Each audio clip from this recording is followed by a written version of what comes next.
There is no ATF. There is no fluid at all.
Hello guys, today I'm going to overhaul electronic automatic transmission 6-speed.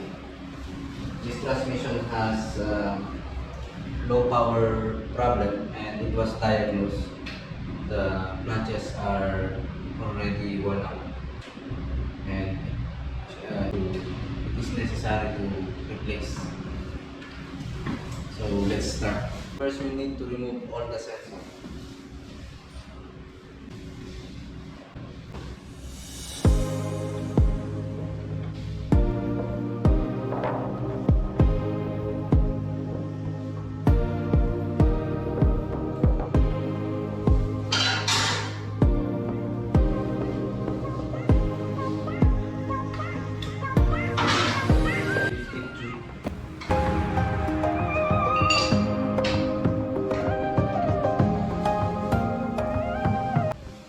Let's pressure switch.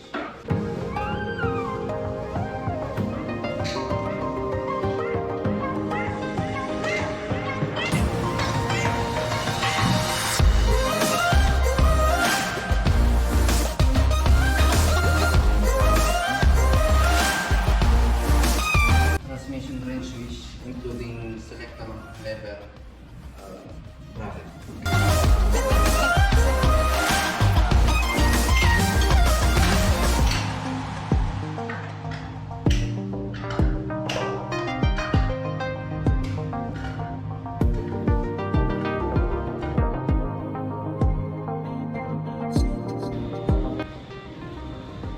Valve body assembly. Oil cooler pipe.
Greetings to all my viewers out there, especially to all car owners and to those who are interested to know how to overhaul automatic transmission.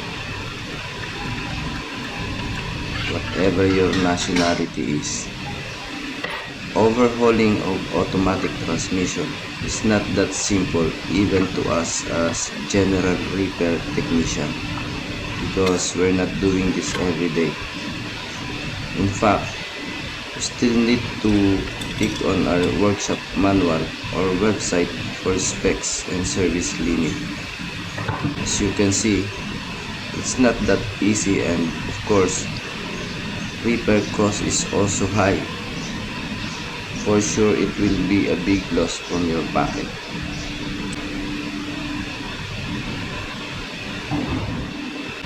To prevent this from happening, let me give you 5 tips of how to take care of your automatic transmission. Number 1. Preventive maintenance.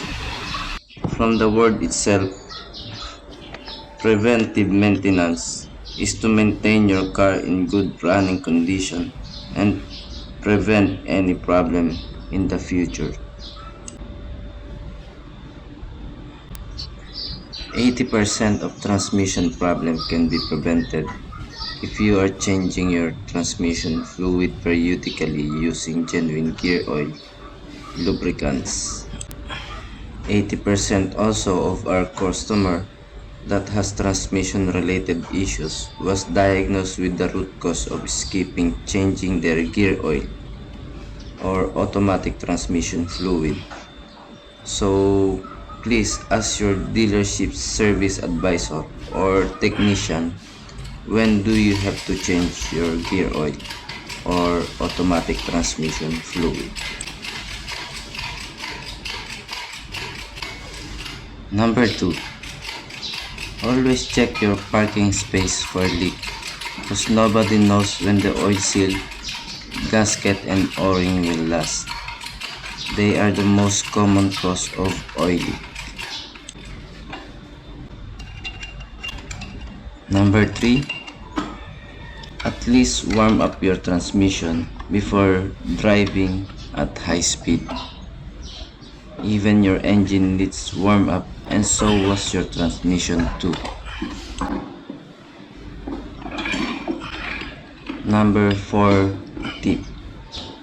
Do not drive your car in reverse for long distances, as it is not built to run backward continuously.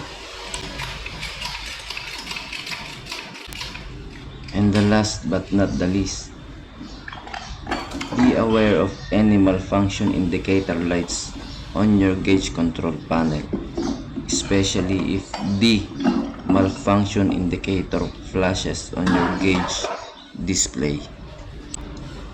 Bring your car to the nearest repair shop or call your service advisor or technician as soon as possible.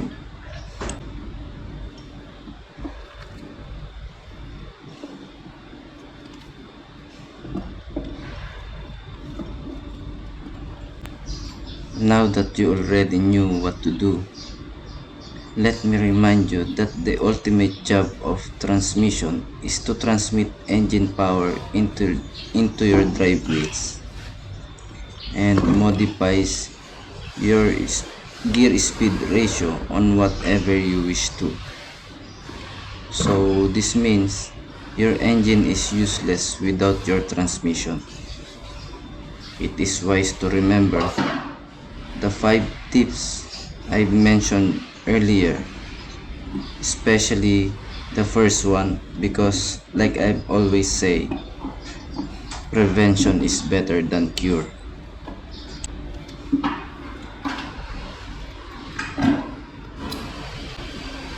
So guys, continue learning and enjoy watching this video.